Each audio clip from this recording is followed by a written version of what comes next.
In recent years, there's been a plethora of new Sega Mega Drive and Dreamcast games. With the homebrew scene on those two consoles thriving so much, many people have begun to wonder what about the console that came out in between those two, the Sega Saturn. I suppose that his reputation for having very complex hardware, as well as the fact that he didn't do so well commercially during his lifetime, leads people to believe that there wouldn't be much going on with the console. While it's true that the scene is not as mature as with the Mega Drive and the Dreamcast, there's actually a lot going on with the Saturn at the moment, and in this video I'm going to show you some of the games and demos currently in development. I'll then explain how the games are made and which development tools they use, and finally I'll give you a very quick tutorial on how to make your own Saturn programs.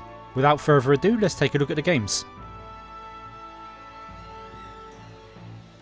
Perhaps the most well-known person in the Saturn scene at the moment is a developer by the name of XL2. He had his humble beginnings with this very basic 2D demo featuring Sonic, although the inclusion of a 3D Sonic model instead of a sprite already hinted at greater ambitions in the future.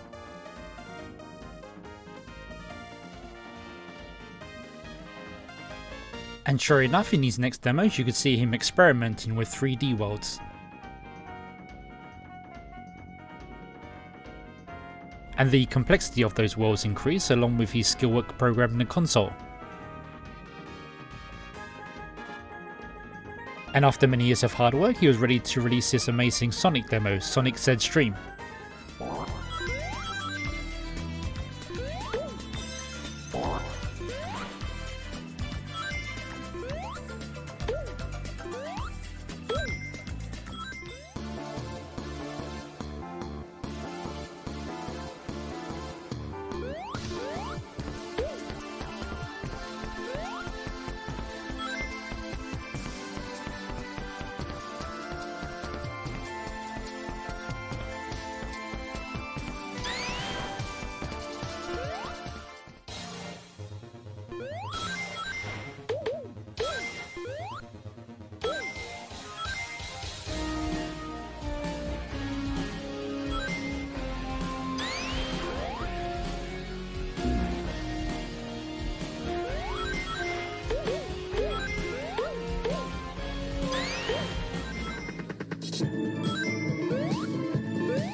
At around the same time, you could also see him experimenting with some first-person shooter engines, and after a lot of hard work that culminated in his FPS game, Hellslave.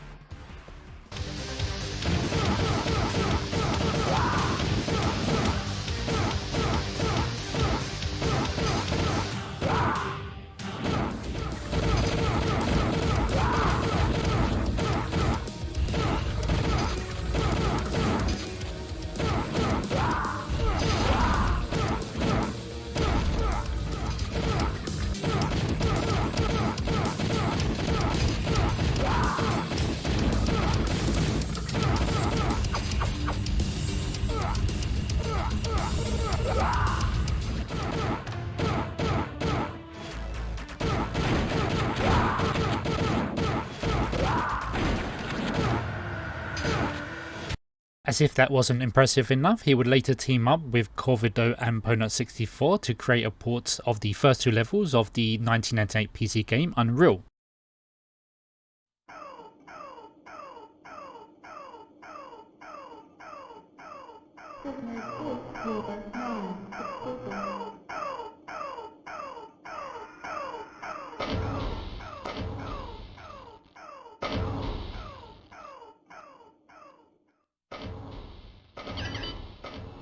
Anyone at all familiar with the Saturn hardware, or indeed any 32-bit hardware, knows how difficult it is to display a massive 3D scene like this with very good draw distance while maintaining a good playable frame rate. It really represents an amazing achievement for the programmers of this game.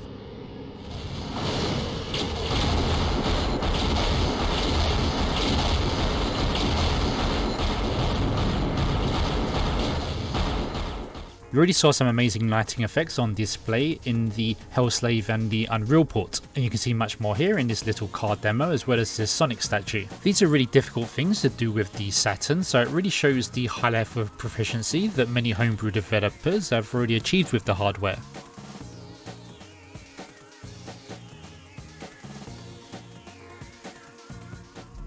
You can see a similar learning trajectory from JBeretta. His first project was his little 2D game Zygo. Although relatively simple, you can already see him making good use of the hardware with some zooming at the title screen, as well as in the game itself you have much more colour and also layers of parallax scrolling than you would typically see with a Mega Drive game, for example.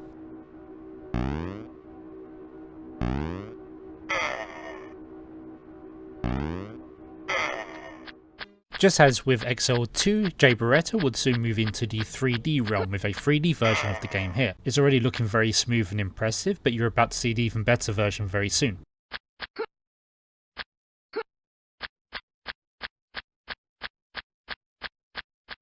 And you can see the updated version here, so the biggest and most obvious improvement are the backgrounds. So rather than having a basic 2D background, obviously they've put in a VDP to kind of infinite plane backgrounds, both for the sky and for the water, and it looks really fantastic. And I've also done a lot of work putting new mechanics in the game where you can change into different creatures as you go about the level. I'm really looking forward to seeing future updates for this one.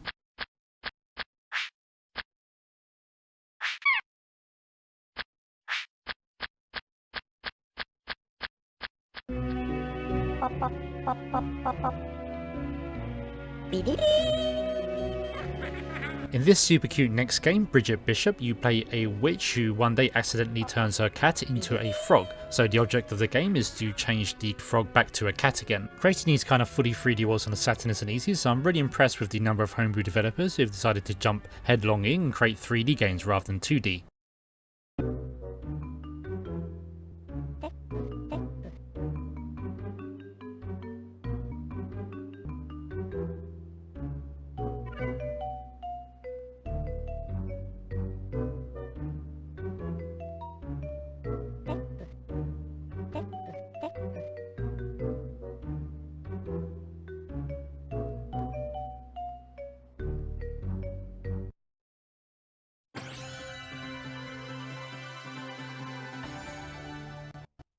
One of the unfortunate realities of being a Saturn owner post 1997 was the increasing number of cancelled third-party games. One of the most disappointing was Resident Evil 2, so I was really happy to see this Saturn build by Caster Group. In terms of the scope of this project, the developers already made clear that they have no intention of porting the whole game to the Saturn. In fact, this doesn't really count as a port at all because they're actually rewriting the engine from scratch, so this is a brand new engine for the Saturn, and then they're using the Resident Evil 2 assets. So the long-term goal of this is to create maybe a few sections of Resident Evil 2 using this new engine, and hope that in the future someone will come and they will create a brand new survival horror game on the Saturn using this engine. One of the biggest challenges in getting Resident Evil 2 to run on the Saturn is memory. Compared to the first game, each scene in Resident Evil 2 has many more different camera angles, and of course with each camera angle comes a new pre-rendered background which needs to be stored in RAM.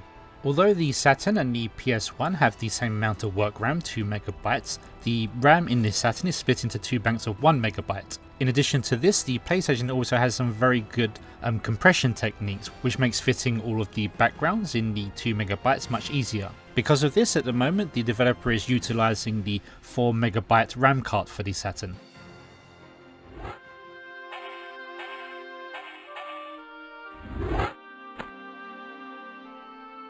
Speaking of cancelled sequels, another very disappointing one was Tomb Raider 2. So again, as with Resident Evil 2, it's really fantastic to see this working on the Saturn after all these years. Just as with the previous project, the scope of this one is also likely to be fairly small. I think the creator is just looking to maybe port 2 or 3 levels to the Saturn. The way they've gone about this is very different to Resident Evil 2, whereas Resident Evil 2 had a brand new engine created. This one is actually utilising the original Tomb Raider 1 engine. Because of this, there may be some limitations in that some techniques and gameplay mechanics which were created for the sequel might not be able to be replicated in this build. That said, they do seem to have included some of the new animations, because I don't remember this backflip in the original game, but I could be mistaken here. Due to the fact that this is using the engine of the original game, I don't think it's likely that we'll be able to see maybe a new commercial game in this style using this engine as with Resident Evil 2, but nonetheless it's really fantastic to see Tomb Raider 2 finally on the Saturn and the developers doing a great job. The same person has also been working on porting the, you could call it DLC or an expansion pack to the first game, Unfinished Business, to the Saturn, so you can check that out on his channel too.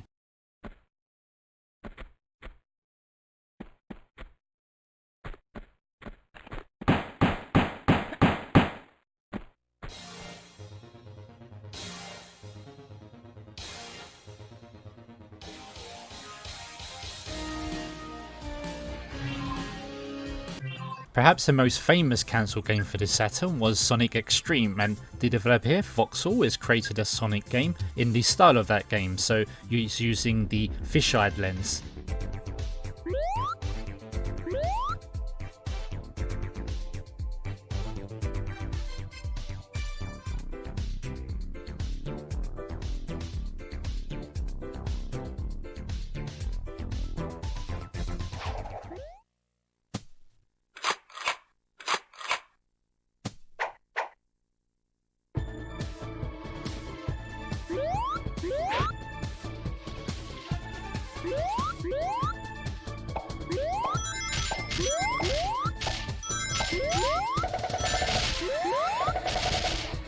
Okay, next up I'll show you a few more little games and demos, and once that's over I will then explain how these games are made, teach you a bit how to make your own programs on the Saturn, and also just talk a bit about the homebrew scene and Saturn fan scene in general at the moment.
Wherever possible, I'll provide links to the creators' YouTube pages in the video description below for all the games featured, and if you want to try any of these out, the best place is probably to go to the Sega Xtreme forums. Here you can download the ROMs, the ISOs, to play on your Saturn or in a emulator. The emulator is still a bit sketchy at the moment for the Saturn, but it tends to work okay. The best solution, of course, is to use something like the Satiator on your own Saturn. The Sega Xtreme forums host a game dev competition for the Saturn at the beginning of every year, and you can see the video for that on the Pandamonium YouTube channel. While you're there, you should also check out Pandamonium's series, where he reviews every single Saturn game released in the USA. Which started out as videos of a few minutes reviewing each game, has quickly evolved into a full-blown documentary series. The best example of this is probably the Virtua Cop episode, which is 4.5 hours long and includes interviews with the original dev team. This kind of dedication to the Saturn is really amazing, and you can see that even the developers themselves, they seem very happy to be able to talk about the game after all these years. Highly recommended for any Saturn fan.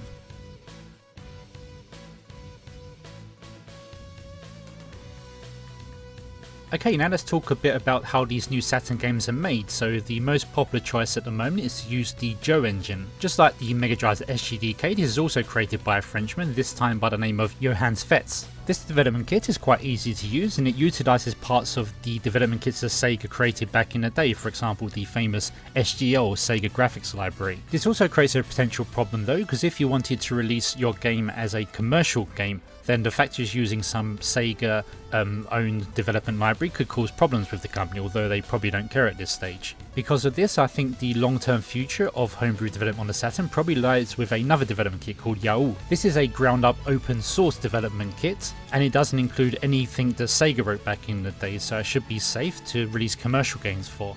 Okay, let me now give you a quick tutorial on how to create your own little games and projects for the Saturn, and because it's easiest to use, I'm using the Joe engine at the moment. So after you download the Joe engine, you'll see that inside the folders you get these demos, and these demos are normally pretty simple. They only have a main.c. You can open up the main.c, you can change anything you like, and then once you've done, you can save and then compile and then simply open one of the included emulators and see what your project looks like. You can see this simple process play out on your screen now, and while that's happening I'll talk a bit about the Saturn development in general.